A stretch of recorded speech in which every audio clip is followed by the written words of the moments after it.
Talaga, love? Akala ko si Nanay Gina ang totoo mong nanay. Yan ang sikreto ng pagkatao ko. Bakit ngayon mo lang sinabi? Hindi ko naman kasi alam na magpapakita pa sa akin ng tunay kong ina. Akala ko nga matagal na siyang patay. Makikipagkita ka ba sa kanya? Oo naman. Marami din kasi akong gustong itanong sa kanya. Hanga naman ako sa'yo. Hindi ka nagalit sa totoo mong ina kahit iniwan ka niya nung bata pa. Sinabi naman ni Nanay Gina ang dahilan kung bakit niya yun nagawa noon. Hindi rin ganun kadali ang pinagdaanan niya. Alam kong masakit din sa kanya ang ginawa niya. Siguradong sabik na sabik nyo nang makita ang isa't isa. Oo, sa litrato ko lang siya nakita gusto ko naman na makita siya ng personal. Alam mo ba kung saan siya nakatira ngayon? Oo, binigay ni Nanay Gina ang address niya. Sasama ako sa'yo. Gusto ko rin siyang makilala. Ang taong walang malinaw na direksyon sa pag-ibig o nakikipaglaro lang sa damdamin ng iba ay parang balang pinaputok ng walang tiyak na tatamaan. Maaring hindi agad makita ang epekto pero may pusong siguradong masasaktan. Hindi lang ang sarili ang napapahamak, kundi pati ang taong tunay na nagmamahal at nagtitiwala. Magandang araw, Miss Gwen, at sa lahat ng mga nakikinig sa araw na ito. Tawagin niyo na lamang ako sa pangalang Nympha. 31 ang edad at kasalukuyang nakatira dito sa Antipolo. Matagal na akong taga-subaybay ng channel nyo at naglakas loob na rin ako na magbahagi ng sarili kong karanasan. Hindi lang para kapulutan ng aral, kundi maging babala na rin sa mga kababaihang hindi makontento sa karelasyon. 3 taon na kaming kasal ni Jason at wala pa kaming anak. Dahil na rin napag-usapan namin na mag-iipon muna. Alam naman namin kung gaano kahirap ang buhay dito sa atin. Pareho kami may trabaho ng asawa ko at kasalukuyang nangungupahan sa isang apartment na malapit lang sa pinapasukan namin. Sa loob ng 3 taon, walang kaalam-alam ang asawa ko sa mga ginagawa ko kapag nakatalikod siya. Ayos na, nakausap ko na ang tunay kong ina. Inaasahan niya tayo sa linggo. Mabuti naman kung ganon. Alam ko, excited ka nang makaharap siya. Hindi lang yun, kinakabahan din ako. Normal lang yun, no? 2 taon ka pa lang naman nung iwan ka niya kay Nanay Gina. Iniisip ko nga, kung meron ba akong naging kapatid sa kanya, baka kasi nagkaroon din siya ng sariling pamilya. Malalaman mo rin kapag nagkita na kayo.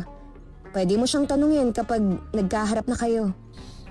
Mahal ko ang Nanay Gina ko, pero iba yung pakiramdam na marinig kahit sa cellphone lang ang boses ng tunay kong ina. Tinanong pa nga niya ako kung anong paborito kong ulam at yun daw ang iluluto niya. Mukhang mabait naman siya at palagay ko pareho kayong excited na makita ang isa't isa. Oo nga, ramdam ko naman sa boses niya kung pwede lang sanang hilahin na ang araw para linggo na agad. Baka naman hindi ka makatulog niyan, ha? Baka nga. Ay, magsasalang na pala ako ng sinaing. Pakitingnan mo na lang, ha? Lalabas kasi ako para bumili ng ulam. Di ba may ulam pa tayo dyan? Sawa na kasi ako Ilang araw na tayong puro isda. Gusto ko naman yung ihaw-ihaw sa kanto. Sige, pakibilan mo na rin ako ng 2 bote ng beer, ha? Sige. Yun lang ba ang ipapabili mo? Oo, ako nang bahala sa sinaing. Babalik ako agad. Sana konti lang ang bumibili sa ihawan. Security guard si Jason sa isang mall na malapit sa amin samantalang ako waitress sa isang restaurant. Yun na ang mga trabaho namin bago kami nagkakilala dahil sa Facebook. Ilang buwan lang kami noon na puro chat at video call. Waitress pa ako noon sa isang Tapsilogan, samantalang siya sa mall na nagtatrabaho. Sa unang pagkikita pa lang namin, ipinakilala na niya ako sa babaeng umampun sa kanya. Bulag na ang umampun sa kanya at ang kasama sa bahay ay ang tunay na anak nitong babae. 1 oras din bago ako nakauwi sa bahay. Dinahilan ko na lang na napakaraming nakapila kaya ako natagalan. Naniwala naman sa akin si Jason. Nung gabi habang mag-isang umiinom sa sala ang asawa ko, abala naman ako sa pakikipag-chat. Dumating ang araw ng linggo. Maaga kaming gumayak para puntahan ang totoong nanay niya. Pagdating sa address, isang katamtamang laki ng bahay ang itinuro sa amin ng tricycle driver na sinakyan namin. Ako na ang kumatok dahil halata kay Jason na kinakabahan siya. Isang babaeng medyo may edad na ang nagbukas ng pinto. Malaki ang pagkakahawig niya sa asawa ko. Walang dudang siya na nga si Nanay Esther. Jason? Ikaw na ba yan, anak? Ako na nga po. Kasama ko ang asawa kong si Nympha. Pasok kayo! Kanina ko pa kayo hinihintay. Marami pong salamat. Ito nga pala ang pasalubong namin sa inyo. Salamat. Nag-abala pa kayo. Mag-isa lang po ba kayo rito? Oo, ho. Mas pinili ko ng mag-isang mamuhay mula nang iwan kita kay Gina sa nanay mo. Marami po tayong pag-uusapan. Alam ko na maraming tanong sa isip mo. Marami tayong oras. Jason, pwede ba kitang yakapin, anak? Oo naman po. Sa wakas, nayakap na rin kita, anak ko. Kung alam mo lang kung gaano ko pinananabikan ng sandaling ito. Ako rin naman po. Nakakaantig ang tagpong yun ng mag-ina. Umiwas ako ng tingin dahil baka pati ako maiyak. Hinayaan ko na muna sila mag-ina na mag-usap. Tahimik lang ako nakaupo. Nang kumalas sa pagkakayakap si Nanay Esther, tsaka lang niya ako binalingan. Pasensya ka na, iha. Okay lang po, Nay. Masaya po ako na sa wakas, nagkita na po kayo ni Jason. Salamat sa pag-aalaga mo sa anak ko, ha? Tungkulin ko po yun bilang asawa niya. Kayo ba'y matagal nang nagsasama ni Jason? 3 taon na po. May anak na ba kayo? Wala pa po, Nay. Balak po namin na mag-ipon muna. Alam niyo naman na mahirap ang buhay ngayon. Sa bagay nga, tama rin naman. Kawawa kasi ang bata kung hindi maibibigay ang pangangailangan niya. Nay, dinalaw niyo na po ba si Nanay Gina? Alam niyo ba na bulag na siya? Oo, iho. Nagkita kami isang beses. Bala ko ulit siyang dalawin sa mga susunod na araw.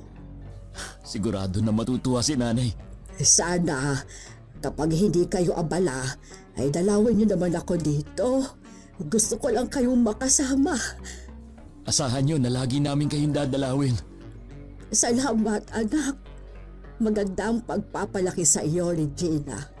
Masaya na rin ako kahit hindi kita nakasama mula pagkabata. Sobrang bait po talaga ni Jason. Swerte ko nga sa kanya eh.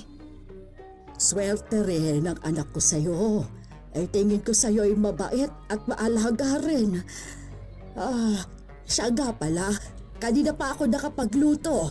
Sa pagkainan na lang natin ituloy ang kwentuhan. Maghapon kami sa bahay ni Nanay Esther. Hindi rin matapos-tapos ang kwentuhan ng mag-ina. Paminsan-minsan sumasali ako sa usapan nila. Sa dami na napag-usapan, hindi ko na rin maalala ang iba. Pagdating sa bahay, bukang bibig pa rin ni Jason ang tungkol sa nanay niya. Napakaswerte ko kumpara sa iba na walang nakagis ng magulang. Samantalang ako, dala-dalawa pa nanay ko. Oo nga, pareho pa silang mabait. Ang dami pang ulam na pinadala oh. Ilalagay ko muna to sa ref. Ang laking tipid yan sa atin. Sinabi mo pa, ang sarap pa magluto ng nanay mo. Nympha, kilala mo ba yung lalaking yun? Sinong lalaki? Halika, lumapit ka rito. Ayun siya oh, yung naninigarilyo na nakasandong puti. Hindi ko kilala. Bakit mo na itanong? Kanina pa kasi siya nakatingin dito sa apartment eh. Nang mapansin niyang nakatingin ako sa kanya, bigla siyang lumayo. Sigurado ka bang dito sa atin nakatingin? Baka naman dito sa katabi natin. Oo, sigurado ako. Hindi ko talaga siya kilala. Alam mo naman na wala akong ganong kakilala dito eh. Ipagtatanong ko na lang kung sino ang lalaking yan. Bakit naman?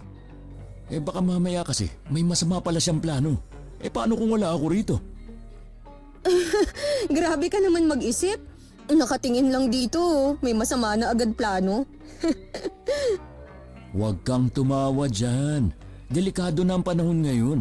Kaya tama lang na magduda agad sa mga taong kahina-hinala ang kilos. Para napatingin lang dito, napraning ka kagad. Ano, hihintayin ko munang may masamang mangyari sa'yo o sa atin? Bahala ka na nga. Baka nga napadaan lang ang taong yun dito eh. Tignan mo naman kahit nakatingin na ako sa kanya, sige pa rin ang sulyap niya rito.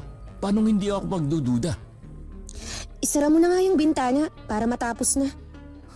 Ayun, umalis na rin siya. Buti naman.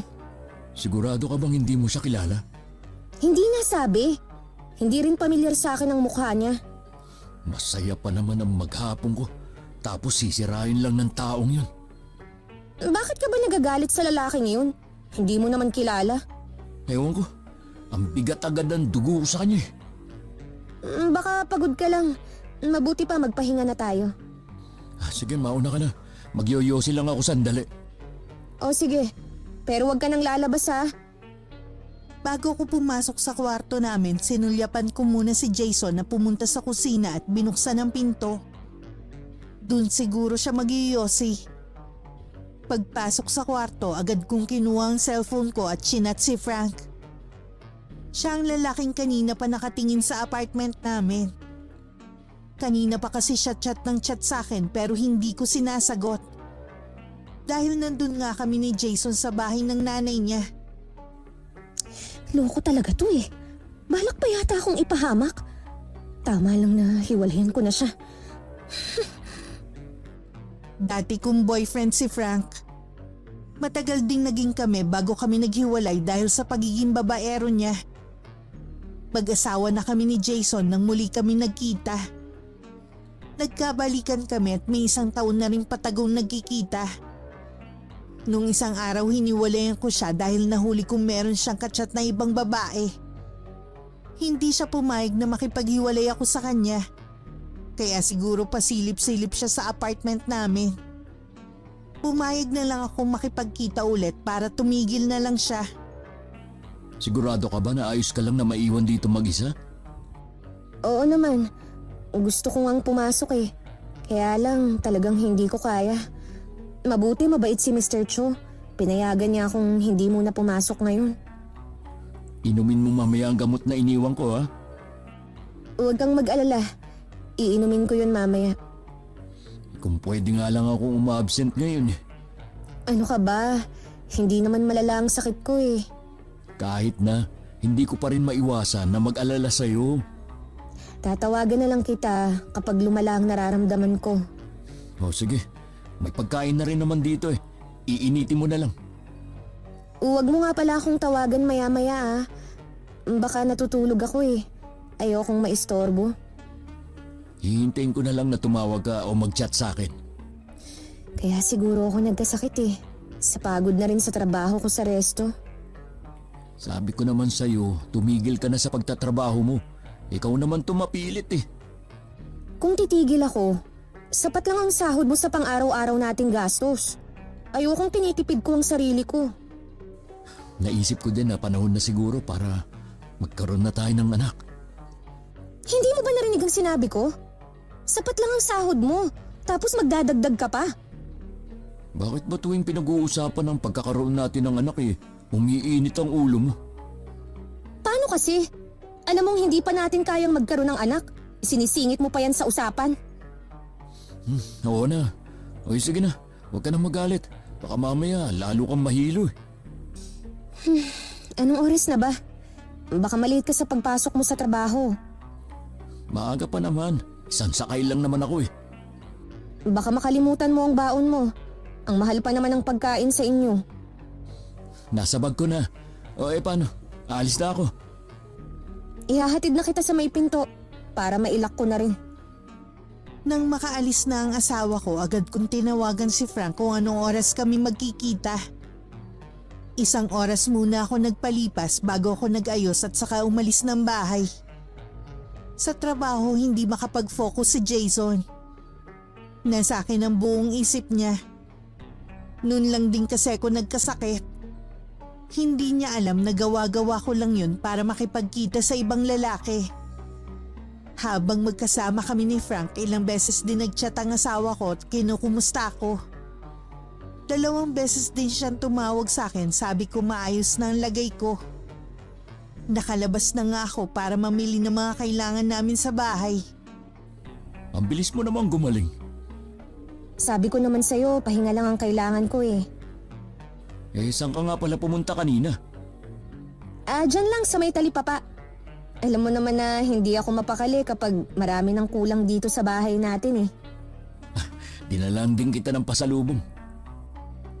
Salamat ah. Paborito ko yan ah. Oh, ano yung pula sa leeg mo? Ha? Saan banda? Ito, Baka kagat lang ng langgam. Kanina kasi nagising ako na parang may kumakagat sa akin eh. lokong langgam yun ah. Inunahan pa ako? Baka nagugutom ka na. Malapit na tong maluto. Ay, siya nga pala. Sa linggo, pinapupunta uli tayo ni Nanay Esther sa bahay niya. Naku, hindi mo agad sinabi. Bala ko kasing dalawin ang pamilya ko sa linggo. Matagal ko na silang hindi nadadalaw eh. Meron din daw kasing sasabihin sa akin si inay. Pwede unahin na lang natin ang pagpunta sa inyo. Alam ko naman na sabik pa rin kayo sa isa't isa ni Nanay Esther. Dalawin mo na lang siya at ako naman ang dadalaw sa pamilya ko. Sigurado ka ba? Kahit hindi na kita masamahan? Oo naman, sasabihin ko na lang ang dahilan mo. Sigurado na maiintindihan ka nila. Siguradong hahanapin ka rin ni inay. Kung hindi nga lang ako nakapangako na sa pamilya ko na dadalawin ko sila sa linggo, sasama ako sa iyo eh. Gusto ko rin kasing makabanding ang nanay mo. Sa susunod imbitahan din natin dito si inay. Oo ba? Sabihin mo lang para makapaghanda ako ng lulutuin. Tanungin mo na rin kung ano ang paborito niyang ulam at yun ang lulutuin ko. Siya nga pala. Kanina habang naka-duty kami ni John, nabanggit niya na nanganak na nung isang gabi yung misis niya. Kinukuha nga niya ako ninong eh. Oh, tinanggap mo ba? Bawal daw tanggihan ng bata eh. Oo naman. Sa mga katrabaho ko, kami ang malapit. Alam mo bang 6 na taon na pala silang nagsasama bago nabuntis ang asawa niya? Ang tagal naman bago sila nakabuo. Oo nga Nasa 30 na raw kasi ang misis niya nung magpakasal sila. Buti nga nakabuo pa sila. Ibig sabihin, panganay pala nila yun? Ganun na nga. Nahirapan na nga daw talagang magbuntis ang asawa niya. Kahit papaano, biniyayaan pa rin sila. Oo nga. Naisip ko bigla, kung patatagalin pa natin ang pagkakaroon ng anak, baka mahirapan ka na magbuntis. Hindi naman siguro. 28 pa lang naman ako eh. Huwag mo sabihin hihintayin pa natin na mag-30 ka. Ay nako Jason, kung ipipilit mo na naman na magbuntis na ako, ganun pa rin ang sagot ko. Bakit ba kasi lagi mong iniisip na mahihirapan tayo? Ayoko lang na pagsisihan natin sa huli na hindi pa pala tayo handa, tapos nag-anak agad tayo. Matagal na akong handa. Ikaw lang naman ang hindi pa eh. Naiinggit ka lang yata kay Jun eh, kaya gusto mo na rin magkaanak. Oo, inaamin ko na naiinggit ako. Masisisi mo ba ako? Dapat sa edad ko to, may tumatawag na sa akin na papa. Darating din tayo dyan, okay? Huwag kang mainip. Okay, sabi mo Ikaw naman ang laging nasusunod. Alam kong nagtatampo si Jason pero kahit ano pang sabihin niya, hindi ko siya mapagbibigyan sa gusto niya. Magiging hadlang lang kasi ang pagkakaroon ng anak sa ginagawa ko. Katulad sa linggo, hindi naman talaga ako dadalaw sa pamilya ko. Kundi makikipagkita ako kay Raul. Matandang mayaman na regular customer sa restaurant na pinapasukan ko. Matagal na kasi siya nagyayaya na mag-date naman kami at ngayon ko lang siya mapagbibigyan. Dumating ang araw ng linggo. Si Jason ang unang umalis ng bahay bago ako. Oh, bakit ikaw lang? Nasaan si Nympha? Nakapangako na po kasi siya sa pamilya niya na dadalawin niya ngayon. Sa susunod, sasama ko na siya ulit dito. Ganun pa. Kumusta na kayo rito? Ayos lang naman. Walang araw na hindi kita naiisip. Ganun din po ako. Ay, maupo ka muna dyan. Ikukuha kita ng merienda. Nay, sa susunod po, kayo naman ang iimbitahan namin sa bahay. Ipagluluto daw kayo ni Nympha. Oo ba? Gusto ko rin kasi makita ang tinitirhan ninyo. Sabihin niyo lang po kung kailan para makapaghanda kami. Kahit anong araw naman pwede ako. Pwede naman sa susunod na linggo. Oo ba? Eto, inumin mo muna ito. Salamat ho. Nay, hindi ba kayo nalulungkot dito sa bahay niyo? Hindi naman. Nasanay na akong mag-isa Anak, nasa 32 ka na. Hindi mo pa ba gustong mag-anak? Gusto ko na rin kasi makita ang apo ko sa iyo bago sana ako mawala. Yan na nga ang pinagtalunan namin ni Nympha nung isang araw. Gusto ko na talaga magkaanak, pero siya talaga yung ayaw pa. Ang dami niyang dahilan.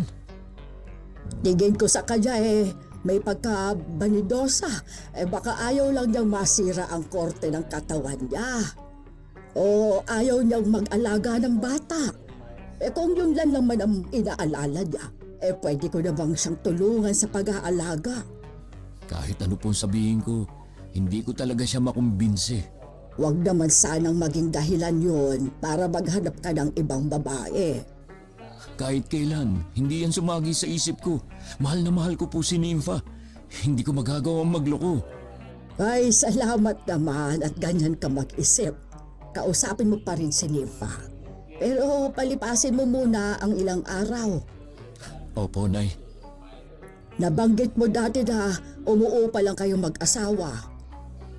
Opo, mula nung magsama kami, pinili na namin bumukod. Mag-isa lang kasi ako dito sa bahay. Baka gusto ninyong dumito na lang. Malapit rin naman dito sa pinapasukan ninyo. Ha? Hindi ko po alam kung papayag si Nympha. Naisip ko rin kasi na mas makakaipon kayong mag-asawa. Hindi na kayo magbabayad pa ng upa.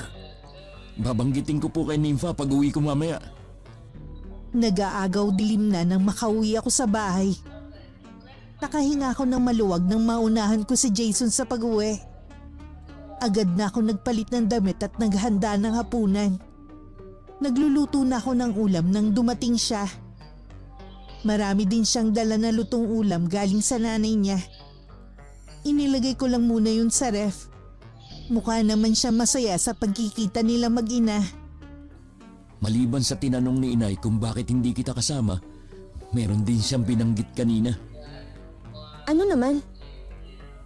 Inaalok niya tayo na sa bahay na niya tumira. Sabi ko ipapaalam ko muna sa'yo. Alam mo naman na ayoko na may kasama tayo sa bahay Lalo na't bahay yun ng nanay mo. Siyempre, maiilang ako. Sa bagay nga, tama ka rin. Iniisip lang kasi ng inay na mas makakabawas yun sa gastusin natin. Mas mahalaga pa rin sa akin ang merong peace of mind. Lagi mo kasi sinasabi dati na hindi pa tayo handang magkaanak dahil maliit pa ang ipon natin. Kung dun nga naman tayo, mas makakaipon na tayo dahil wala tayong babayarang upa. Sa'yo, pabor yan. Pero sa akin, hindi. Sinabi ko lang naman pero hindi kita pipilitin. Kumusta pala ang pagbisita mo sa pamilya mo? Ay, ayos naman. Hinahanap ka nga rin nila . May mga trabaho na ba mga kapatid mo? Oo, meron na.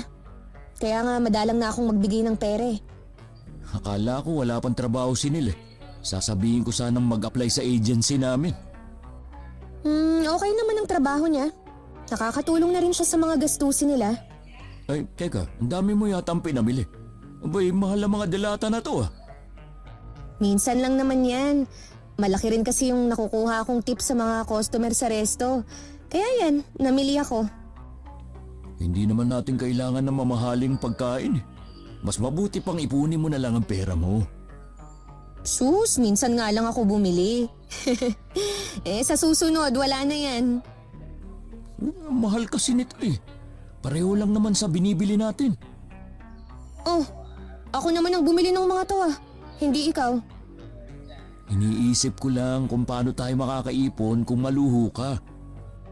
Ano bang problema mo? Lagi mo kasing sinasabi na kailangan muna natin mag-ipon bago magkaroon ng anak.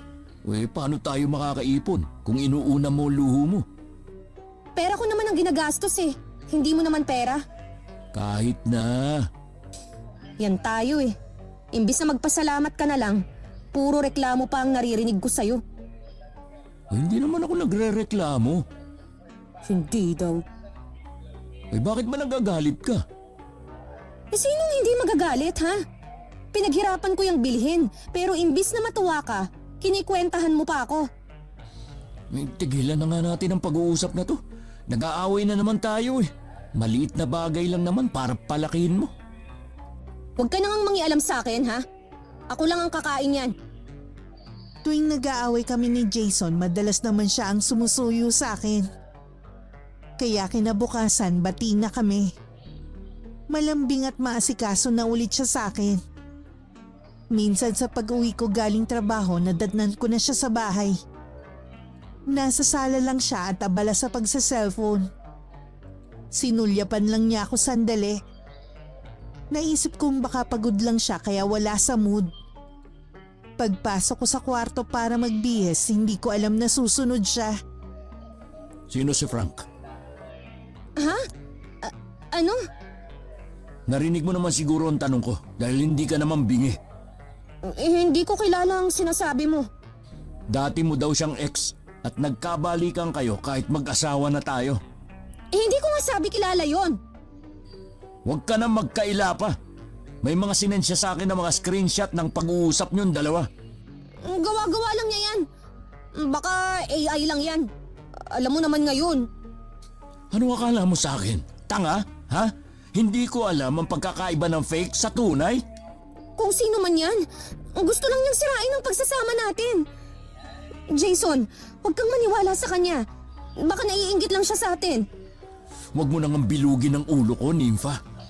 Kilala kita. Alam ko kung kailan ka nagsisinungaling. Ibig sabihin, mas pinaniniwalaan mo pa ang taong yon, Hindi ko magagawa na pagtaksilan ka. Jason, maniwala ka naman. Bitiwan mo ako. Kung umiwas ka, para akong may sakit na nakakahawa. Hindi pa ba sakit yung pumatol ka sa ibang lalaki? Ha? Wala nga akong ibang lalaki. Malalaman ko rin kung sino ba talaga sa inyo nagsasabi ng totoo. Babantayan ko ang bawat kilos mo. Hindi ko alam na wala ka palang tiwala sa akin. Siguro, hindi mo talaga ako minahal. Alam mong minahal kita. Dapat ikaw ang tanungin ko niyan. Nakakapagod na. Lagi na lang tayong nag-aaway. Sa tingin mo, basta ko na lang palalampasin ang ginawa mo? Hindi nga sabi totoo ang binibintang mo. May mga ebidensya na nga, nagkakaila ka pa. Kahit sino, pwedeng gawin yan. Kung mas matimbang sa'yo ang sinasabi sa'yo ng taong yan, bahala ka na sa buhay mo. Mula nun, naging malamig na ang pakikitungo sa akin ni Jason. Minsan na nga lang niya ako kay Buen, lagi pang pagalit. Alam kong nawala na ang tiwala niya sa akin. Wala akong ibang sinisisi kundi si Frank. Hindi ko kasi akalain na tototohanin niya ang banta na sasabihin sa asawa ko naging relasyon namin. Halos magdadalawang linggo nang hindi maayos ang samahan namin ni Jason sa bahay. Lahat na ginawa ko para magkaayos kami pero nagmamatigas talaga siya. Hindi na rin siya nagpapaalam sa akin kapag aalis ng bahay. Inaasahan ko na pupunta kayo nung nakaraan ni Nympha. Pasensya na po, Nay. Nagkaproblema lang po sa bahay. Mukhang problemado ka nga. Baka makatulong ako. Okay na naman po. Huwag na kayong mag-alala. Bakit nga pala hindi mo kasama si Nympha ngayon? May mahalaga lang po siyang inaasikaso ngayon. Sana naman sa susunod kasama mo siya sa pagpunta mo dito. Makakasama na siya sa susunod, Nay. Ay siya nga pala, malapit na ang birthday ng Nanay Gina mo. Oo nga po eh. Nag-iisip na nga ako ng pwedeng iregalo. Bukas nga balak ko siyang dalawin sa bahay niya. Gusto ko rin kasi siyang makakwentuhan. Sigurado pong matutuwa si Nanay Gina. Oo nga. Sino ba ang kachat mo? Ay, yung kapitbahay po namin na security guard din. Pero ibang agency naman siya. Mukhang mahalaga ang pinag-uusapan ninyo ah. Humingi po kasi ako sa kanya ng pabor eh. Sabi ko, i-chat agad ako kung merong balita. Kahit matagal tayong hindi nagkasama, bilang nanay mo, nararamdaman ko na mabigat ang pinagdadaanan mo. Naiintindihan naman kita. Kung hindi pa palagay ang loob mo sa akin na magsabi ng problema. Hindi ko po kasi alam kung paano sasabihin pero ang bigat dito sa dibdib ko. Tungkol ba kay Nympha? Nahuli ko po siyang may ibang lalaki. Ano? Nagawa ni Nympha yun sa'yo? Mismong lalaki niya ang nagchat sa akin. Hanggang ngayon, nagkakaila pa rin siya. Baka naman nagsasabi ng totoo si Nympha. Maraming manloloko ngayon. Baka sinisiraan lang niyang asawa mo. Si Nympha po ang manloloko. Mismong kapitbahay namin ang nagsabi na yung lalaki pa ang pumupunta sa apartment namin. Bakit naman nagawa yun ni Nympha? Hindi na niya nirespeto ang bahay ninyo. Kaya nga po wala na talaga siyang itinirang kahihiyan. Ngayon ko lang naisip, kaya pala gano'n na lang ang tingin sa akin ng mga kapitbahay ko. Wala akong kamalay-malay, iniiputan na ako sa ulo ng asawa ko. Bakit hindi mo na kaya kayo maghiwalay? Hayaan mo munang lumamig ang sitwasyon ninyo. Ayoko lang kasi na makagagawa ka ng isang bagay na balang araw pagsisisihan mo. Hindi ko po kayang iwan si Nympha. Pansamantala lang naman. Kung sa kabila ng ginawa niya at handa kang patawarin siya, di makipagbalikan ka sa kanya. Nay, nagchat na po yung kapitbahay ko. Kailangan ko nang umuwi at saka na lang ako dadalaw ulit dito. Tandaan mo sana, iho. Huwag kang magpapadalos-dalos. Huwag kang gagawa ng ikapapahamak mo. Opo, Nay. Alis na ako. Ay, ingatan niyo po siya, Panginoon. Ayoko po mawalay ulit sa akin sa ikalawang pagkakataon ang anak ko. Napilitan na rin akong makipagkita kay Frank para pakiusapan siyang tigilan na ako. Sa ibang lugar sana kami magkikita pero dahil nasa malapit lang siya, pinuntahan na lang niya ako sa apartment. Pagdating niya, galit na galit akong sinugod siya. Hindi na ako nakapagpigil. Panay naman ang salag niya sa mga suntok ko. Nang mapagod ako, umiiyak na lang akong napaupo. Ano? Masaya ka na ba, ha? Dahil sa'yo, nagkakagulo kami ng asawa ko. Sinabi ko naman sa'yo na iwan mo ng asawa mo at tayo na lang magsama. Nasisiraan ka ba ng bayet, Frank? Kasal ako kay Jason. Alam mo pala nakasal ka eh. Pero bakit mo nagawang pumatol sa akin? Kaya nga nakipaghiwalay na ako sa'yo, di ba? Ang sabihin mo, may nahanap ka na namang iba. Ang akala mo yata hindi ko alam na may matanda kang sinasamahan. Hindi totoo yan. Gawa-gawa mo lang yan. Hindi ka lang makate, sinungaling ka pa. Kahit anong gawin mo, hindi na ako babalik sa'yo. Wala na rin akong balak na makipagbalikan sa'yo. Ayoko rin sa babaeng kung kani-kanino sumasama. Kung gano'n naman pala, bakit mo ako siniraan kay Jason? Ganti ko yan sa'yo. Dahil ganun mo ko kabilis ang ipinagpalit sa kanya. At nagpasag ka pa talaga. Hayop ka! Ang sama mo! Sa ating dalawa, mas hayop ka. Balak ko sanang sugurin ulit si Frank nang biglang bumukas ang pinto at pumasok si Jason. Madilim ang anyo nito habang pinaglipat-lipat ang tingin sa aming dalawa ni Frank. Wala na ba talagang natitirang kahihiyan sa inyo? At dito pa mismo sa bahay kayo gumagawa ng milagro? Nag-uusap lang kami ni Frank. Wala kaming ginagawang masama. Sabi mo sa akin hindi mo siya kilala. Napakasinungaling mo talaga. Jason, matagal na kaming wala ni Frank. Sa tingin mo maniniwala ako sa'yo? Magsalita ka naman dyan, oh. Huwag kang tumunganga dyan. Pare, Huwag mo akong matawag-tawag na pare. Animal ka? May lakas ng loob ka pa talagang tumungtong sa pamamahay ko? Bago pa ako nakagalaw, parang mabangis na hayop na sinugod ng asawa ko si Frank. Gumanti naman ang huli. Pilit ko silang pinaghihiwalay pero itinulak lang ako ni Jason. Lahat ng gamit sa loob ng apartment nagkabasag-basag at nasira. Wala akong magawa kundi humingi ng tulong sa mga kapitbahay para mapaghiwalay sila. Hayop ka, papatayin kita! yang asawa mo ang pagsabihan mo. Hindi mo siya kilala. Hindi lang akong... Umalis ka na at huwag nang babalik. Sige, aalis ako. Total wala na rin akong kailangan sa'yo. Jason, sa'yo na ulit ang asawa mo. Hindi pa tayo tapos, bumalik ka rito! Duwag! Nang kami na lang, tahimik lang si Jason sa sofa habang sapon ng dalawang palad ng ulo. Tahimik naman ako na naglilinis ng kalat. Hindi ko maiwasang manghinayang sa mga nasira at nabasag na gamit namin. Halos ako kasi ang bumili ng mga yun. Habang naglilinis ako, biglang may kumatok.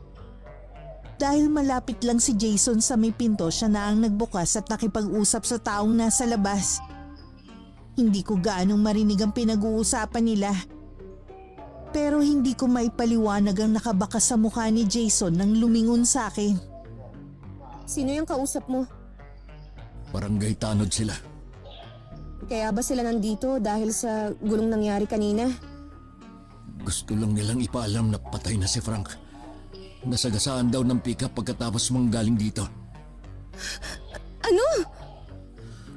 Ang bilis talaga ng karma, no? Pinarusahan agad siya sa ginawa niya. Hindi pa rin ako makapaniwalang wala na si Frank. Nakukonsensya rin ako kahit aksidente lang ang nangyari sa kanya. Nakibalita na lang ako sa kapatid ko kung kailan ang libing nito. Taga dun kasi sa amin si Frank at kilala siya ng pamilya ko. Gustuin ko man sumilip sa huling sandali, naalala ko naman si Jason. Hanggang ng mga sandaling yun, hindi pa niya ako kinakausap. Salamat pare, nakarating ka sa binyag ng inaanak mo. Kahit meron kang pinagdadaanan ngayon. Pwede ko naman yung isang tabi muna eh. Mahalaga ang okasyon na ito. Alam ko na masakit ang ginawa ng misis mo sa'yo. Pero walang ibang makakalutas niyan, kundi kayo lang din. Sa kabila ng ginawa niya, mahal ko pa rin siya. Yun naman pala eh. Kung nagsisisi naman ang misis mo, bakit hindi mo bigyan ng pagkakataon ng pagsasama nyo? Nakikita ko naman na nahihirapan din siya. Kaya lang, hindi ko makalimutan ang ginawa niya sa akin eh. Para bang bangungot na lagi ng nakasunod. Naiintindihan kita. Kahit sino naman hindi basta-basta makakalimot eh. Timbangin mo ang mga pangyayari. Ano bang mas mahalaga sa'yo? Ang pagsasama nyo o nagawa niyang pagkakamali? Gusto kong patuloy kami magsama. Kaya lang tuwing naalala ko ang ginawa niya, nakakaramdam pa rin ako ng galit at gusto ko siyang murahin. Kung yan ang magiging desisyon mo, dapat hindi mo siya susumbatan. Kasama sa pagpapatawad ang paglimos sa nagawa niyang kasalanan. Salamat pare. Kahit paano, gumaan ang pakiramdam ko. Nalinawan din ang isip ko. Kailangan ko lang siguro ng panahon pa. Kapag kailangan mo ng makakausap, huwag ka magdadalawang isip na tawagan ako ha. Oy, paano? Uuwi na ako pre, para makapagpahinga na rin kayo. Eh ako na lang palang naiwang bisita. 2 linggo na rin ang nakakalipas mula nang mangyari ang eskandalo sa apartment. Wala na rin akong mukhang maiharap sa mga kapitbahay namin. Kahit hindi ko naririnig, alam kong lagi nila akong pinag-uusapan. Hindi rin lingid sa kanila na karelasyon ko ang naaksidenteng si Frank. Wala pa rin pagbabago sa pakikitungo sa akin ni Jason. Hindi na rin ako nagtangkang lapitan siya dahil parang diring-diri siya sa akin. Habang wala pa siya, nag-impake na ako ng mga gamit ko. Nagpasya na ako umuwi na lang sa amin. Nag-iwan na lang ako ng sulat at pinatong ko yun sa ibabaw ng mesa. Patay na naman pala yung lalaki. Wala ka nang alalahanin kung magkikita pa ba sila. Paano yung ginawa nila? Alam kong masakit, pero walang sugat na hindi kayang paghilumin ng panahon. Hindi naman nawala ang pagmamahal ko sa kanya. Kaya lang ang hirap tanggapin na nagawa niya akong lokohin. Kahit payuhan kita ng payuhan, ikaw pa rin ang magpapasya sa bagay na yan. Paano kung gawin niya ulit? Ikaw ang mas higit na nakakikilala sa asawa mo. Kung sa tingin mo, uulitin ang ginawa niya, edi tuluyan mo na siyang hiwalayan. Umuwi na po siya sa kanila. Siguro nahihirapan din siya kung paano mo tratuhin. Mabuti na rin siguro yun para pareho kami makapag-isip. Hanggang ngayon kasi, hindi pa rin ako makapaniwala na magagawa niya yun sa akin. Huwag mo lang sa kanya ibunton ang sisi. Baka may pagkukulang ka rin sa kanya na ibinibigay ng lalaking yon. Siguro nga po. Kapag meron kasi siyang hinihingi sa akin, hindi ko siya napagbibigyan. Ako kasi ang sumasagot sa lahat ng gastusin namin sa bahay. Tapos nag-iipon pa ako. Yang ugali niyang yon ang kailangang baguhin. Hindi maganda ang maluho. Mabuti na lang patay na ang hayop na yon. Dahil hindi ko rin siya titigilan kung sakali. Ang mabuti pa dumito ka na muna. Wala ka namang kasama sa inyo eh. Sige po, Nay. Para makaiwas na rin sa mga tsismosa. Kahit saan naman kasi, meron talagang mga tsismosa. Hindi naman kasi nakakatulong. Lalo lang din nilang pinaiinit ang ulo ko. Hindi ka na yata natutulog. Ang mabuti pa magpahinga ka na muna. Sige po, Nay. Hindi na nga ako nakakatulog sa dami ng iniisip ko. Maaayos din ang problema ninyong mag-asawa. Nangyari kay Frank. Kahit sa bahay na ako ng pamilya ko nakatira, meron pa rin nagpapalipad hangin sa akin. Katulad ng kapitbahay namin na bagong salta lang sa lugar. Oh, Tia Azon. Kayo po pala. Ano po? Hoy, Nympha! Ano ba yan suot mo? Kita na lahat ang tinatago mo ah. Ano naman pong problema sa suot ko? Wala bang salamin dito sa bahay nyo? Aba, baka akala mo dalaga ka pa rin. Siyang, kung pumunta lang kayo dito para manermon, mabuti pa umuwi na lang kayo sa inyo. Bastos ka! Sinasabihan lang kita para hindi ka bastusin ng mga kalalakihan dito. Hindi po ako binabastos ng mga lalaki dahil wala naman akong ginagawang masama. Sa bagay nga gusto mo rin magpapansin sa lalaki. Kala mo yata hindi ko alam kung ano ang ginawa mo sa asawa mo. Huwag na nga po kayong makialam sa buhay ko. Labas na kayo kung ano ang nangyari sa amin ng asawa ko. Kitang-kita naman kasi na malandi ka. Usap-usapan na nga dito sa lugar natin na nagpapapansin ka sa kapitbahay ninyo. Aba, mahiya ka naman sa balat mo. Binata yun at ikaw may asawa.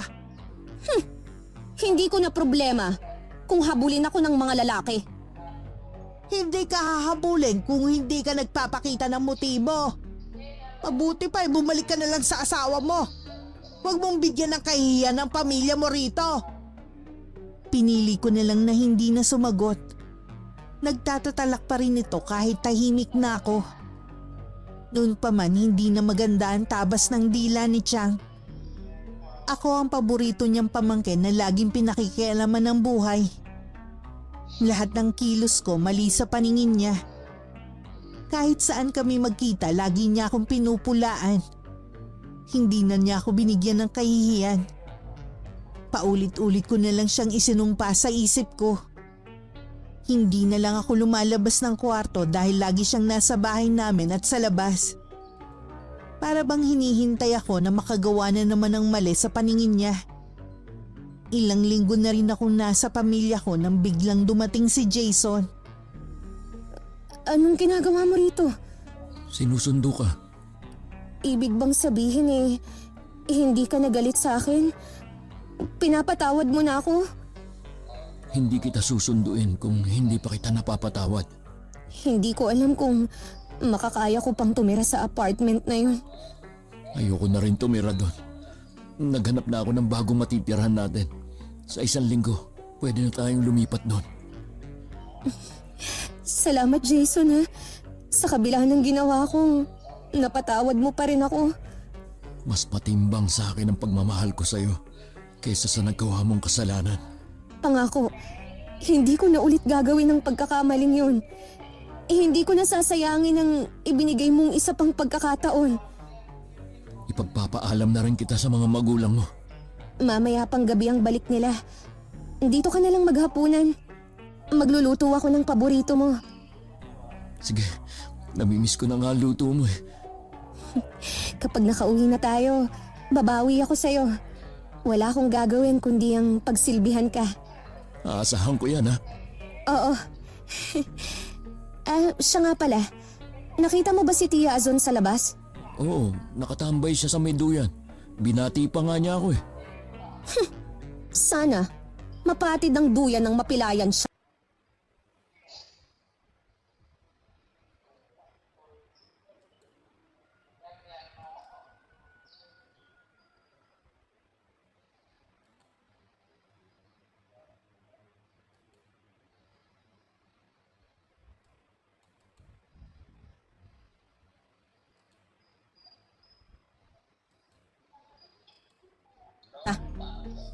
Uy, Nympha, ano ka ba?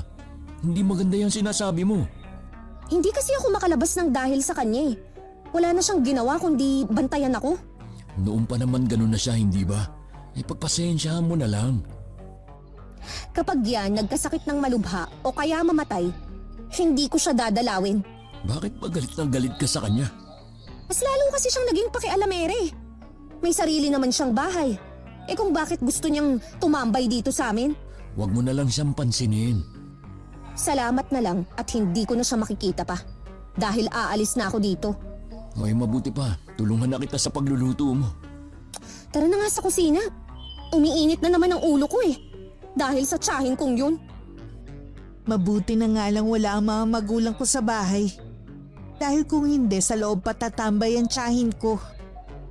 Nawala na rin naman ng inis na nararamdaman ko na magsimula kami magluto ni Jason.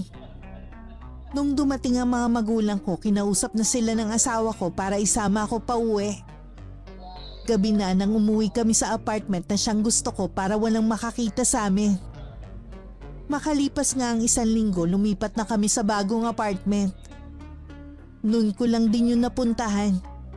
At nagulat pa ako dahil malapit yun sa bahay ng nanay niya na nasa kabilang kanto lang. Oh, ano masasabi mo sa bago nating apartment?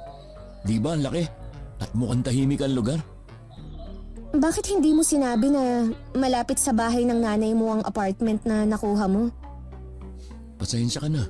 Akala ko nabanggit ko nung nandun ako sa bahay niyo. Okay naman itong apartment. Tama ka. Mas malaki kesa sa dati nating tinirahan. Ang totoo niyan, si nanay talaga ang nakahanap dito. Mabuti nga para malapit tayo sa kanya. Oo nga eh. Kaya lang, napalayo naman ako sa trabaho. Kahit naman ako eh. Ang mahalaga naman, nakaalis na tayo sa lugar na yon. Hindi na rin kasi ako makatagal sa mga chismosa sa atin eh. Naakala mo naman, mga perpekto ang mga buhay. Hayaan na natin sila. Wala naman na tayo ron eh. Oo nga, bagong bahay, bagong buhay. Alam ba ni Nanay Esther na nakalipat na tayo? Oo, maya-maya, nandito na yun. Habang nag-aayos kami ng mga gamit, dumating naman si Nanay Esther.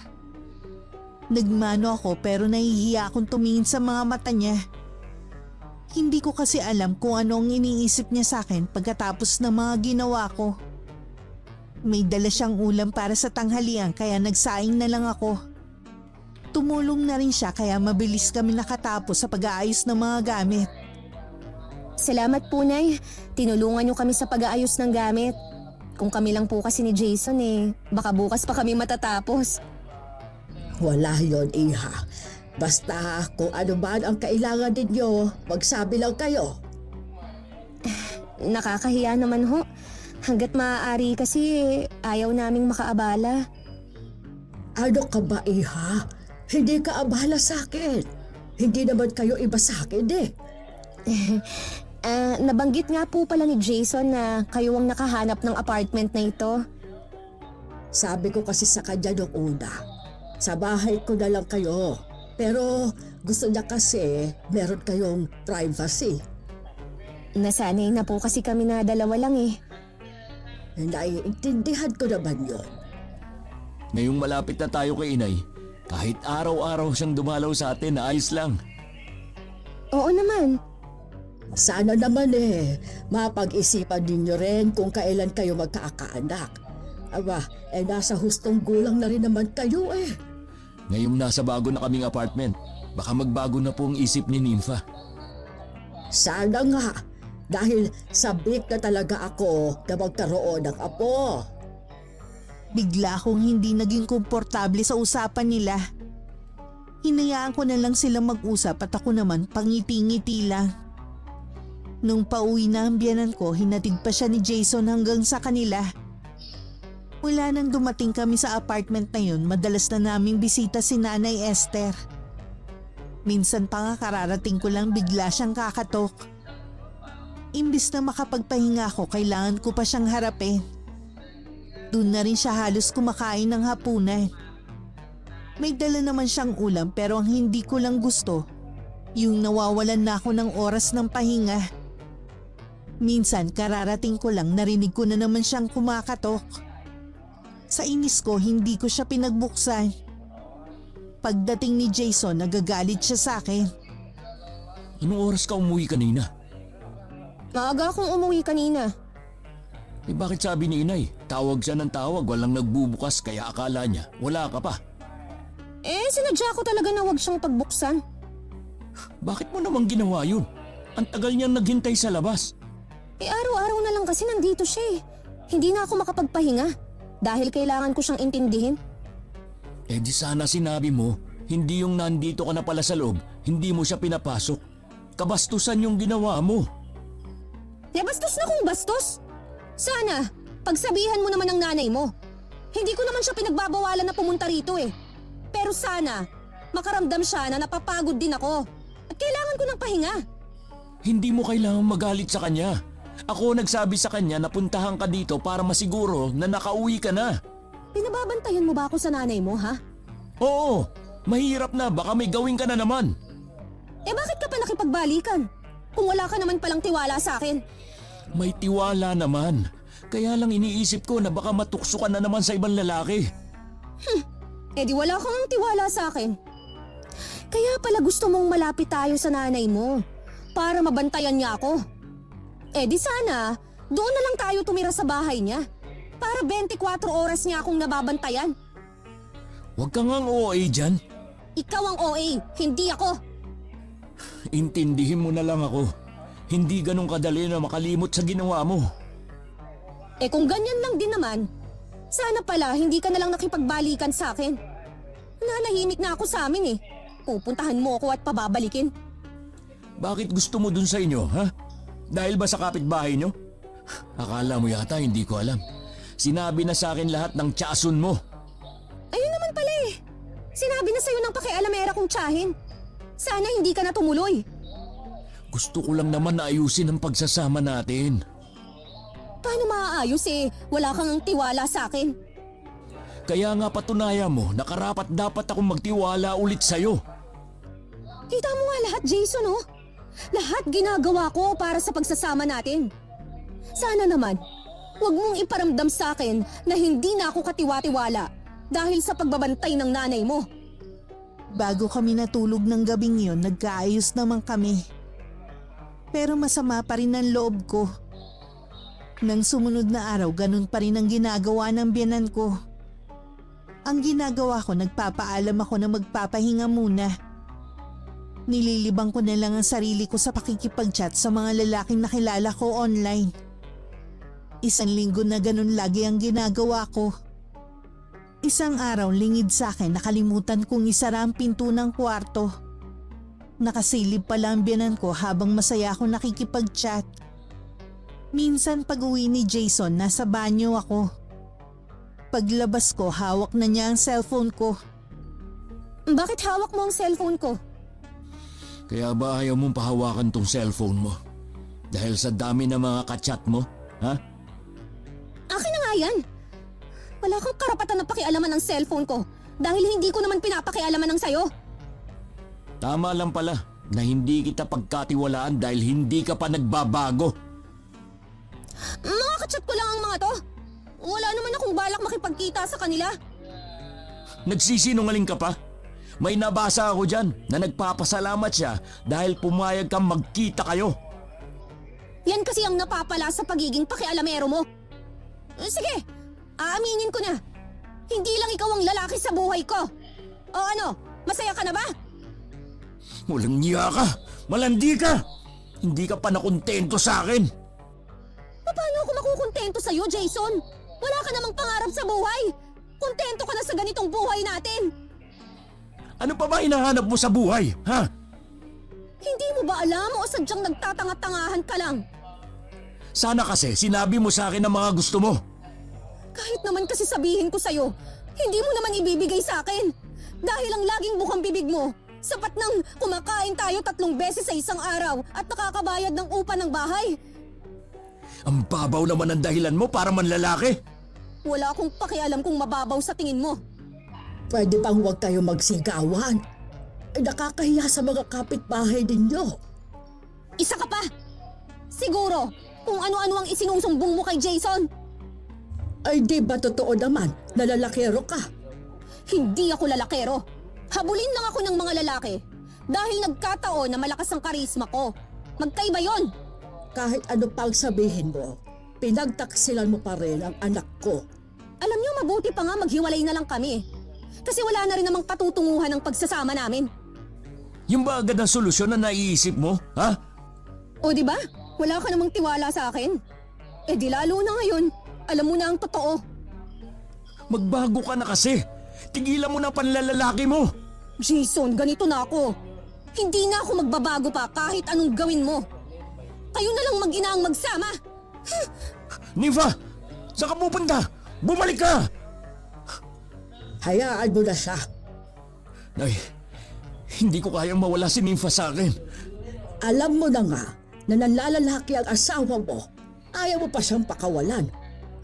Siya na mismo nagsabi na marami kayo sa buhay niya. Wala na akong pakialam. Basta sa akin siya uuwi. Anak naman, marami pa rin babae, hindi lang siya. Wala akong pakialam sa kanila basta si Nympha lang ang mahal ko.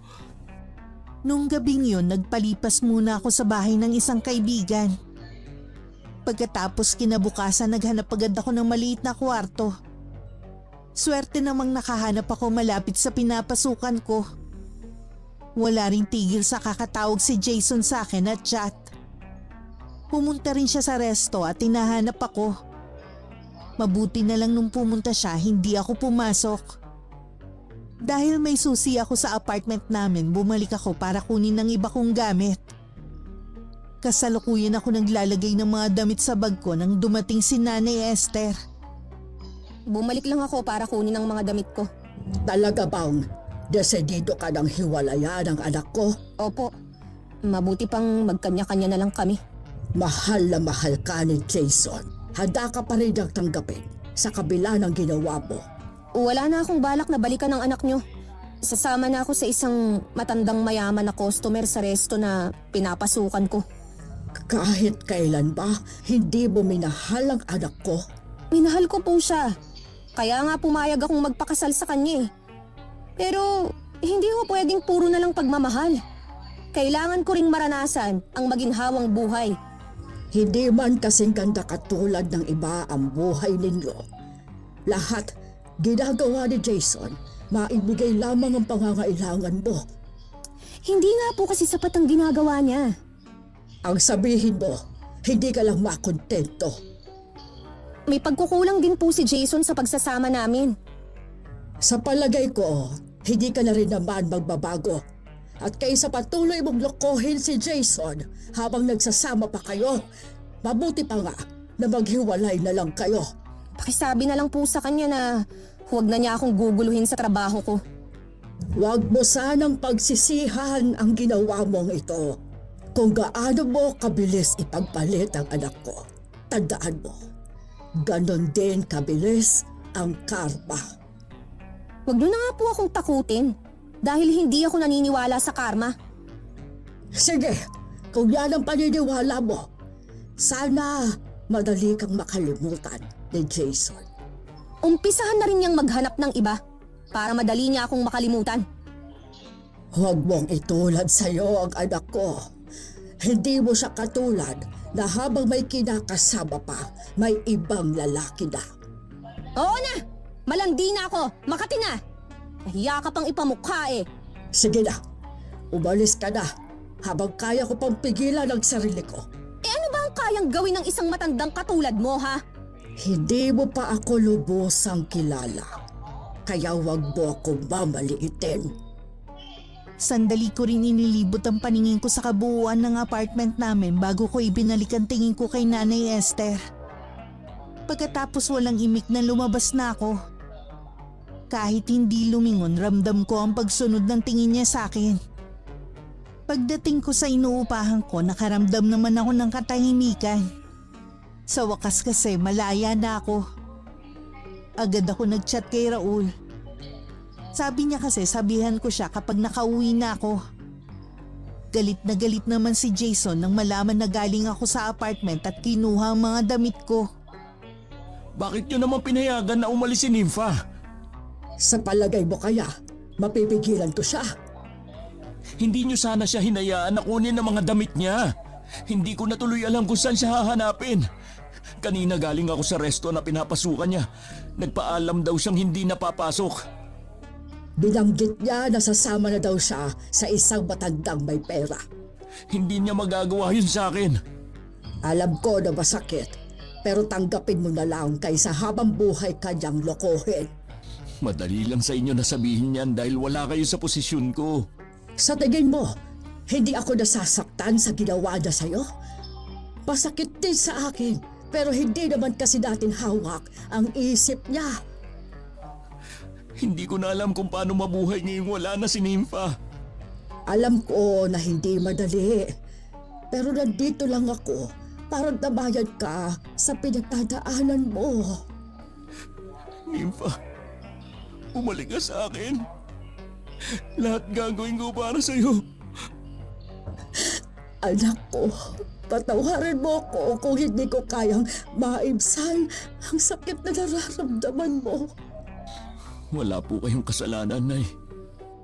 Balang araw, merong isang babaeng tunay na magmamahal sa iyo at mamahalin mo siya ng higit pa kay Nympha. Hindi po mangyayari yan.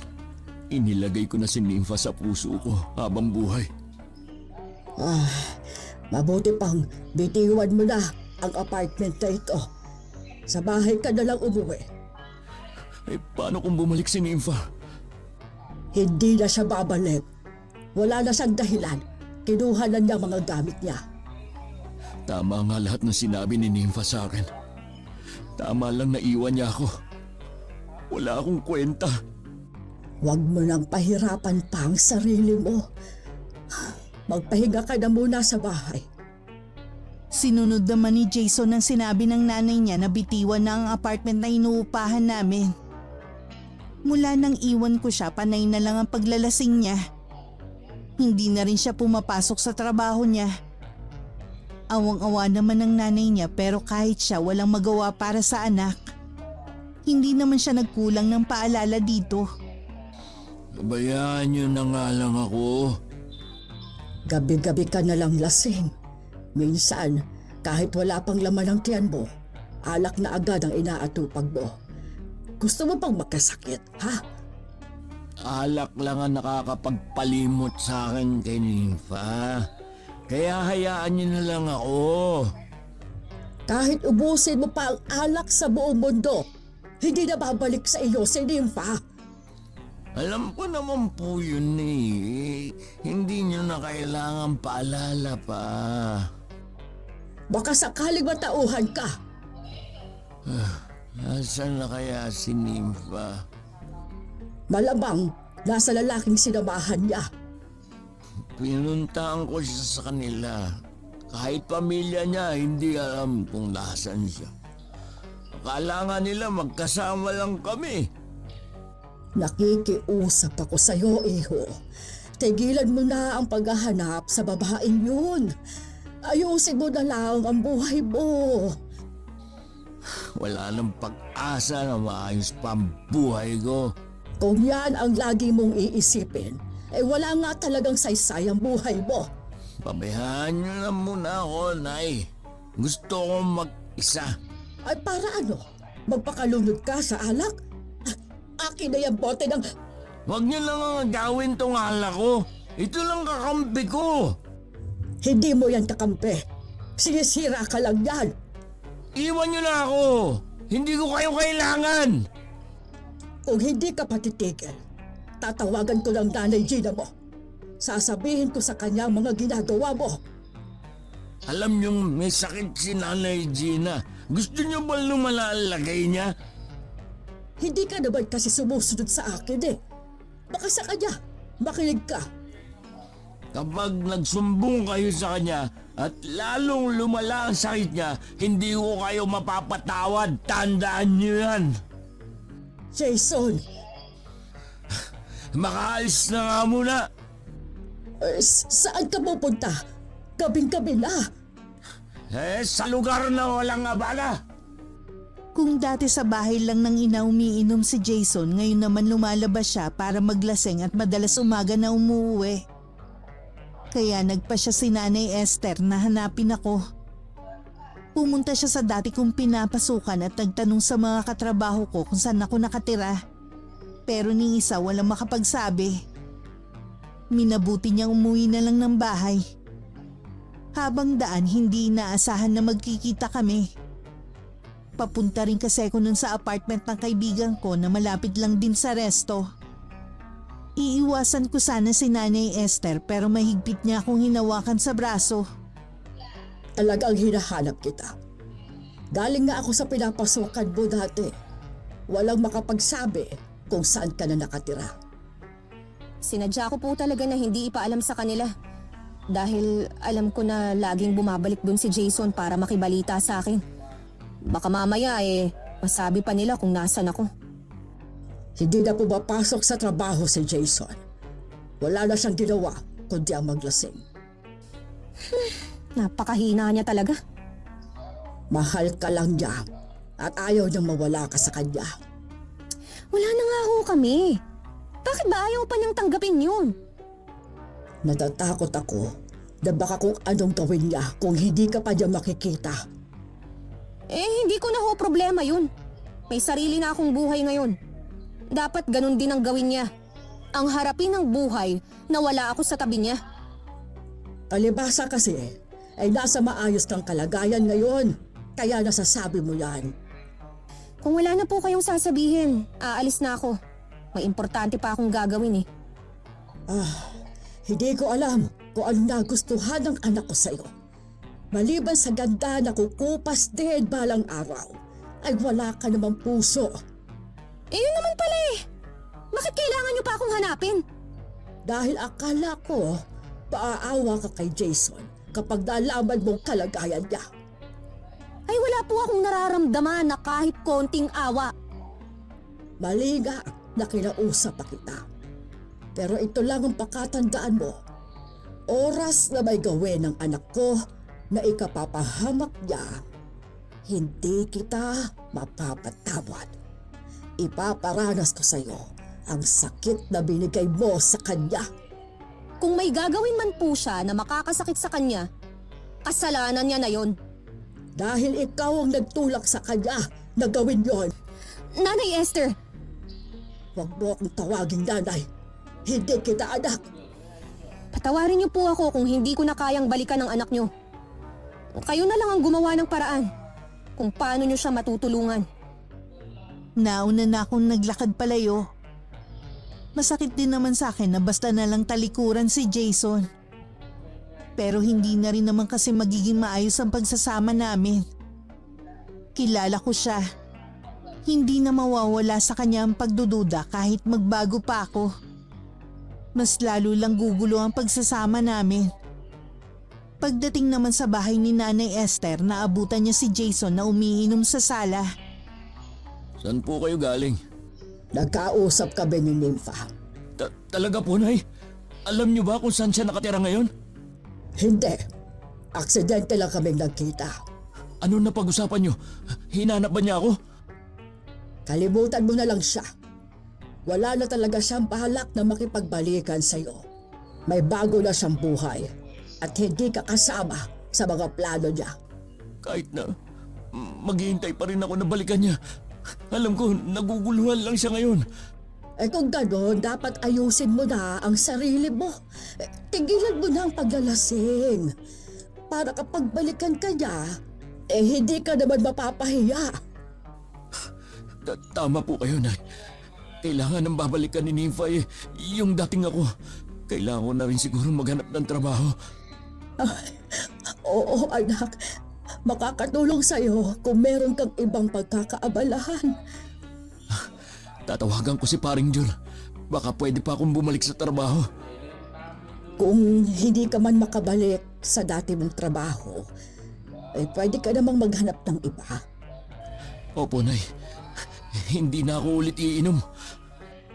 Ay, salamat naman at natauhan ka na. Para kay Nympha, lahat gagawin ko. Hindi lang para sa kanya, para din sa akin, anak. Ako kasi ang mas higit na nasasaktang makita ka sa ganyang kalagayan. Patawarin niyo po ako kung nag-alala kayo dahil sa akin. Wala yun, anak. Ang mahalaga, aayusin mo na ang buhay mo. Maiwan ko na po muna kayo. Maliligo lang ako.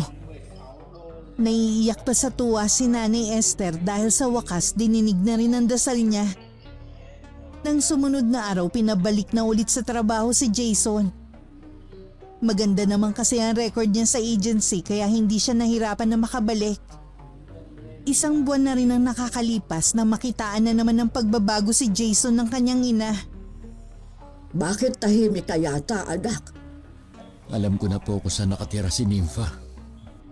Ha? Huwag mong sabihin pinuntahan mo siya. Opo. Pero hindi ako nagpakita. Iba na naman pala ang sinasamahan niya. Isang tambay na palamunin ng boyfriend niya. Akala ko ba kaya niya ako iniwan dahil hindi ko maibigay ang gusto niya. Ang mga lalakero talaga, wala nang pinipili. Hindi siya karapat-dapat sa pagmamahal mo. Alam ko na po ngayon. Kaya lang sobrang sakit pa rin. Naiintindihan ko. Plano ko po na makipagkita sa kanya. Hindi para pilitin siyang bumalik sa akin, kundi maayos na makipaghiwalay. Gusto ko na rin pong bumitaw at magpatuloy sa buhay.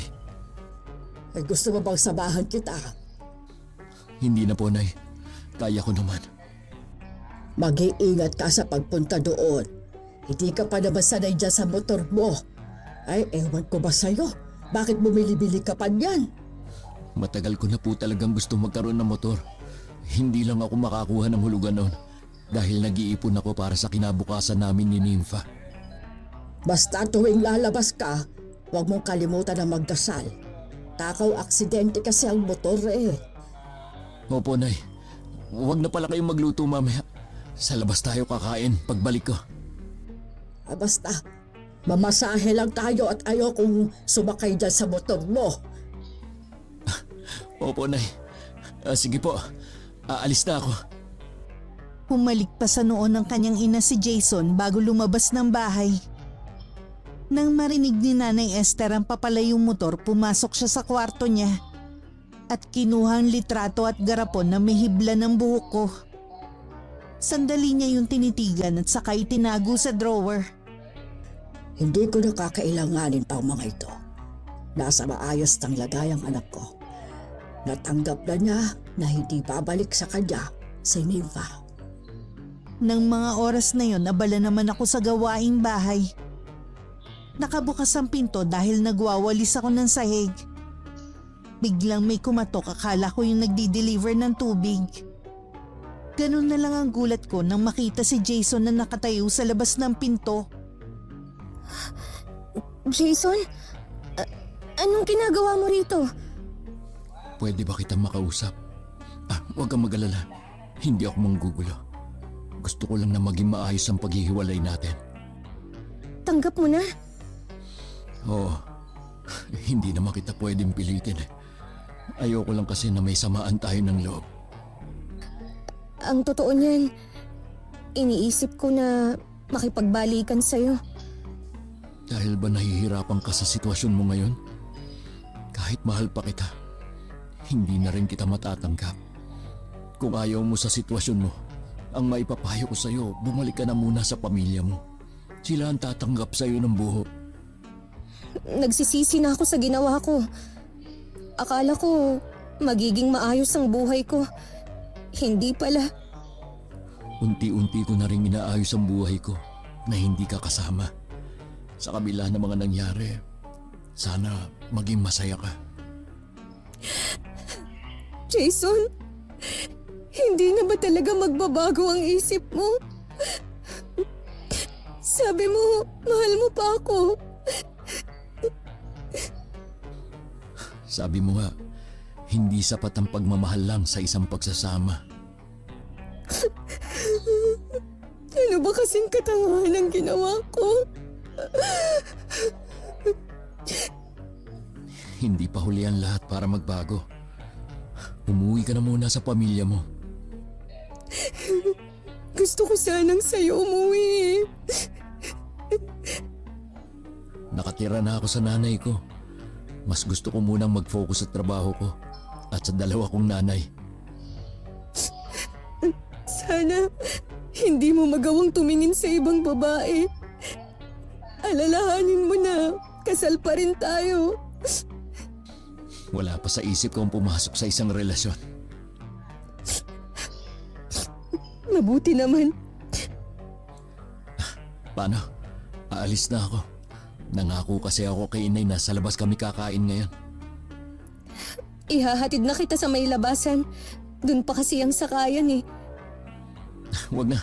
May dala kasi akong motor eh. Ha? Ganun ba? Bumili ka na pala ng motor na pangarap mo lang dati. Malaking tulong din sa pagpasok ko sa trabaho. Mag-iingat ka sa pag-uwi mo ah. Ikaw din. Pag-isipan mo rin ang sinabi ko. Sayang. Ako sana ang angkas niya lagi. Habang binabaybay ni Jason ang daan pa uwi, biglang may sumulpot na kotse mula sa kanan niya. Hindi naman mabilis ang takbo niya pero nagpagewang-gewang siya. Dahil sa pagkataranta, nawalan siya ng kontrol at sumalpok sa pasalubong na truck. Pumailalim pa siya bago nagulungan. Sa morgue na siya naabutan ni Nanay Esther na walang tigil sa pag-iyak. Jason! Anak ko! Bakit nangyari ito? Jason! 2 araw nang nakaburol si Jason sa bahay nang umampun sa kanya. Yun kasi ang napagkasunduan ng 2 nanay niya. Si June na nagbalita sa akin sa malagim na trahedyang nangyari sa asawa ko. Sinadya pa niya ako sa bahay namin. Kahit alam kong galit si Nanay Esther at Nanay Gina, lakas loob pa rin akong pumunta sa burol. Matiwasay naman akong nakalapit sa kabaong ni Jason.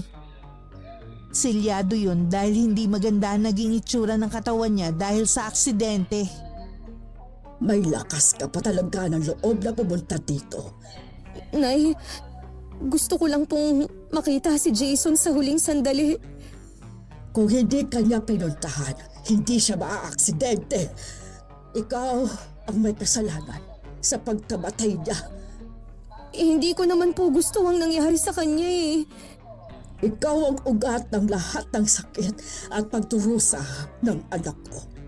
Ngayon naman, ng kamatayan niya. Pinagsisisihan ko na po ang nagawa kong kasalanan sa kanya. Nagkapatawaran na po kami nang puntahan niya ako. Pero ako, hindi. Kailanman, hindi ko mapapatawad ang ginawa mo. Inalisan mo ko ng karapatan na makasama ko ang anak ko. Patawarin niyo po ako. Umalis ka na dito. Nakita mo na ang kabaong ng anak ko. Hindi mo na kailangan bumalik pa rito. May karapatan po ako na makita at makasama si Jason. Asawa ko po siya. Wala ka ng karapatan mula nang iwan mo siya para sa ibang lalaki. Kung ayaw mong mapahiya sa mga taga rito, umalis ka na. Wala akong magawa kundi sumunod na lang kay Nanay Esther. Sinulyapan ko pa sa huling pagkakataon ng kabaong ni Jason. Lumapit din ako kay Nanay Gina pero hindi niya ako pinansin. Mag-isa lang ako nagluksa sa pagkamatay ni Jason. Naalala ko rin ang sinabi niya. Kaya siguro niya sinabing umuwi na ako sa pamilya ko dahil alam niyang mas mapapabuti ako doon kaysa sa kinakasama ko. Pahiwatig na rin siguro niya yun na hindi na siya magtatagal. Sinunod ko ang kahilingan niya. Umuwi ako sa amin. Ilang araw na ako mag-isa sa bahay dahil nasa trabaho ang mga kapatid ko. Ang mga magulang ko naman nasa probinsya dahil namatay ang nakababatang kapatid ni tatay. Madalas pa rin pumunta si Tia Ason sa amin kahit hindi ko siya kinakausap. Bakit ba nagbumukmuk ka pa dito sa bahay niyo? Hindi na naman babalik si Jason. Hindi lang po magandang pakiramdam ko, Chang. May sakit ka ba? Ilang araw na po akong nanghihina eh. Paanong hindi ka manghihina lagi ka lang nandito sa kwarto mo? Sarado pang mga bintana. Ang dilim-dilim. Tasan ba ang switch dito? Huwag po, Chang! Huwag niyong bubuksan ang ilaw! Bakit ba ayaw mo... Ay, Diyos ko po! Nympha, ano nangyari sa'yo? Hindi ko po alam kung anong nangyayari sa akin. Basta na lang pong nagkaroon ng sugat ang buong kong katawan. Kahit anong gawin ko, hindi ko magaling.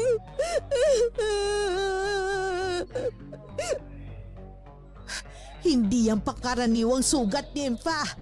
May palagay ako na kinukulam ka. Chang, tulungan niyo po ako. Hindi ko na po alam ang gagawin ko. Hirap na po ako sa kalagayan ko.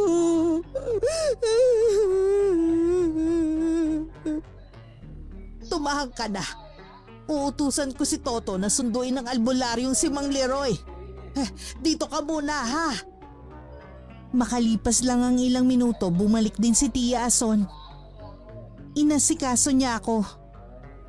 Hindi man lang siya nandiri sa mga sariwang sugat sa katawan ko. Bigla tuloy ako nakonsensya sa mga binitiwang kong salita sa kanya noon. Chang, patawarin niyo po ako sa mga sinabi ko noon ha. Alam ko na masakit ako magsalita. Ginagawa ko lang naman yun dahil nagmamalasakit ako sa iyo. Alam ko na po ngayon. Kalimutan na natin ang nangyari. Ang mahalaga gumaling ka. Opo. Siya nga pala. May pinaghihinalaan ka ba kung sino may gawa nito sa'yo? Ang nanay po ni Jason ang may matinding galit sa akin. Siya lang po ang nagbanta sa akin. Kayang-kaya kang gamutin ni Mang Leroy. Pero dapat ka pa rin humingi ng tawad sa nanay ni Jason. Bilang ina, naiintindihan ko siya. Opo, Chang. Pupuntahan ko siya kapag gumaling na ako. Hindi naman ako nagagalit sa ginawa niya eh. Naiintindihan ko na masakit sa kanyang pagkawala ni Jason. Sana naman natuto ka na sa nangyari sa'yo. Baka sa susunod mas malala pa ang mangyari sa'yo. Magbabago na po ako. Alam ko na yun din ang gusto ni Jason. Napakabata pa niya para mamatay. Hanggang doon na lang siguro siya.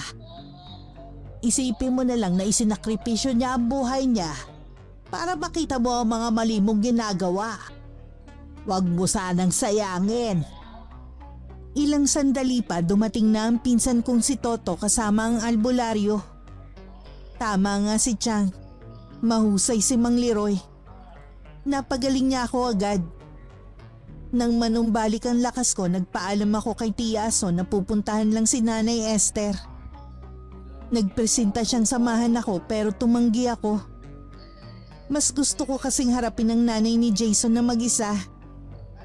Pagdating sa bahay ni Nanay Esther, parang inaasahan na niya ang pagdating ko. Napansin ko agad ang pamumugto ng mga mata niya at malaking pagkabawas ng timbang. Maswerte ka dahil magaling ang albularyong gumamot sa'yo. Nay Esther, hindi po ako nagagalit sa ginawa ninyo. Naiintindihan ko na nadala lang kayo ng galit at pangungulila kay Jason. Walang salitang makapaglalarawan sa sakit at pangungulila na nararamdaman ko. Patawarin niyo po ako. Kasalanan ko lahat. Magsisi ka man, hindi na maibabalik ang buhay ni Jason. Ano po bang dapat kong gawin para mapatawad niyo ako? Wala kang gagawin dahil panahon lang ang makapagsasabi kung kailan kita mapapatawad. Naiintindihan ko po. Gusto ko ring sabihin na handa akong magbago. Sana noon mo pa yan ginawa. Lagi po talagang nasa huli ang pagsisisi. Umalis ka na. Nasabi mo naman na ang gusto mong sabihin. Hihingi rin po sana ako ng permiso na bisitahin ang puntod ni Jason. Asawa ka pa rin niya sa kabila ng mga ginawa mo. Hindi kita pagbabawalan. Maraming salamat po, Nanay Esther. Hindi man ako mapatawad ngayon ni Nanay Esther, umaasa pa rin ako na balang araw magkakapuwang sa puso niya ang kapatawaran para sa akin. Bago ko umuwi, dinalaw ko muna ang puntod ni Jason. Nagsindi ako ng kandila at nag-alay ng dasal. Kinakausap ko rin siya habang tumutulo ang luha ko. Ilang sandali pa naramdaman kong may malamig na bagay ang dumampi sa katawan ko. Lalo ako napaiyak. Alam ko na nandito ka, Jason. Patawarin mo ako. Kung hindi siguro tayo nagkakilala, baka buhay ka pa at masaya sa piling ng babaeng tunay na nagmamahal sa'yo. Sa loob ng ilang taon, ilang beses ko pang dinalaw si Nanay Esther. Malamig man ang pakikitungo niya sa akin, alam kong napatawad na niya ako. Makapangyarihan talaga ang dasal. Dahil dininig niya ang panalangin ko na sana hipuin niya ang puso ni Nanay Esther. Sa ngayon sa bahay pa rin ako ng mga magulang ko nakatira. May trabaho na ulit ako at madalas ko pa rin dalawin ang puntod ni Jason. Hindi na rin ako nagagalit kapag nasisermo na ni Tia Ason. Alam ko namang para din sa kabutihan ko yun. Ang pagtataksil hindi bunga ng tukso o kakulangan ng pagmamahal. Desisyon ng bawat isa ang saktan ng iba para sa panandalian ligaya. May pusong masasaktan. May damdaming masisira. Sa uli, ang sakit na ipinasa mo babalik din sa'yo. Mas matindi kaysa sa iniwan mo. Siguradong maraming magagalit sa kwentong ibinahagi ko na kapwa ko taga-subaybay sa inyong channel. Sa kabila ng mga hindi magandang ginawa ko, sana may mapulot pa rin kayong aral. Makapagbigay na rin ng inspirasyon na sa kabila ng hindi magandang pangyayari sa buhay natin, huwag mawawala ng pag-asa. Maraming salamat po Miss Gwen sa pagpili ng aking kwento. Wakas. Okay, shoutout po tayo. Shoutout kay Beda, Raymond, Gitana, Tonyo, Matthew, Marin, Katrina and Vincent from Auckland, New Zealand. Namimiss na namin kayo. Shoutout sa lahat ng security guard sa EMS at sa Carillo and Berondo family from Timbao, Laguna. Hello kay Jessica Sobremonte from Barangay Tatalon, Quezon City. Hi kay Nilda Dultra. Hello kay Lovely Valesa from Caloocan. Hi kay Corfiliera Vlog 6424. Hello kay Amanda Joyce from Angeles City. Shoutout sa Carazo family and Penaso family and especially kay Isa Jane Carazo from Cebu. Hi kay na Aloha and Roslyn from Mahogany Place 1 Taguig. Hello kay Eugene Cabahog from Iligan City. Hi kay Giselle Torafiel from Tangob Padre Garcia, Batangas. Shoutout sa Noda and sa Baresa family. Shoutout sa Lima family ng Botolan, Zambales. Hi kay Ernesto Esparza. Hi kay Marco Nanyes. Hello kay Norieko Takamo at sa mga katrabaho niya sa Giginto, Bulacan. Shoutout sa Cagayan Valley Pharmacy. Hi kay Rosemary Lagunsad. Hello sa De Jesus family ng Lucena City from Jesus family ng Iloilo. Shoutout sa Golden Fur Warehouse personnels. Hello sa mga anak ni Rosa May Galgo na sina Amaru at Kishi at sa asawa niyang si EJ Meneses. Hi kina May Ann Makidato, Jeneline Hapsay and Joy Martin from Team Saske, Saudi Arabia. Hello kay Angelina Ke. Hello sa baby girl ni Jessica Urian na si Baby Selena na siya raw ang first baby niya. Congrats sa'yo. Shoutout sa Maestre family from Sulib, Pangil, Laguna. Hi sa Yamanaka ARJ Fashion na laging nakikinig sa aking mga kwento habang nananahe. Salamat po sa inyo. Shoutout sa Rubio at Lariba family. Hi sa J&J Tailoring, Trimmer Tina at Gina at mga sewer na sina Flor, Lala, Lori, Rosel, Mel, Rose at sa kanilang boss na si Jerwin Gomez sa General Trias, Cavite. Hello kay Jenmer Garcia sa San Fernando, Pampanga. Hi kay Melissa Mata from Canada. Maraming salamat po sa pakikinig at palakas po kayo dyan. Shoutout sa anak ni Peter Tom na sina Troy, Trisha May, Axel Rose at sa kanyang asawa na si Rosalie na laging nakikinig. Hello kay Justoni Arevalo from South Suzuwaregi, Old Balara. Hi kay na Grace at Girly De Pablo from Thailand. Hello kay Hazel Badua. Hi kay na Prince Corpus, Levelyn Wagtang, Bernadette Dacanay, Eva Dacanay at sa Pigangay family. Hello kay na Chris Villanueva, Adrian Bahado at sa kanyang asawa na si Ronald Belsa Bahado from Imus, Cavite. Hi kay Miralyn Matandao from Hong Kong. Shoutout sa Esteban family from Gimba, Nueva Ecija. Hello kay Evelyn Talakay from Dasma, Cavite. Hi kay na Melvin Maragrag at kay Romney Cacoba, kay Nilo, Lisa, Rona May at Annalisa Maragrag from Giporlos, Eastern Samar. Hello kay na Ara and Jaydan Bulpa at sa kanyang asawa na si RJ Bulpa. Hi kay Flor de Lisa Galang from Singapore. Shoutout kay na Jessie Miralles, Mickey Belinda at Julie from Leaks, Cabanatuan. Hello kay Robilyn Kasupanan from Angeles, Pampanga na laging nakikinig. Hi kay Michi Ramos. Hello kay Christine Repolan and Jai Tugade from Santa Cruz, Davao del Sur. Shoutout sa pinsa ni Delia Catu na taga Iloilo City, Jimenez family, Roldan family at Catu Alarcon Lusterio family. Ingat po kayo dyan. Hi kay Christina na Anod Abad from Lumban, Laguna. Hello sa mga kapatid ni Ladylyn Mapalo na si Fredelyn at Feldalyn Pahayahay na laging nakikinig sa aking kwento. Hi kay Josefina Fuelias from Pasig City.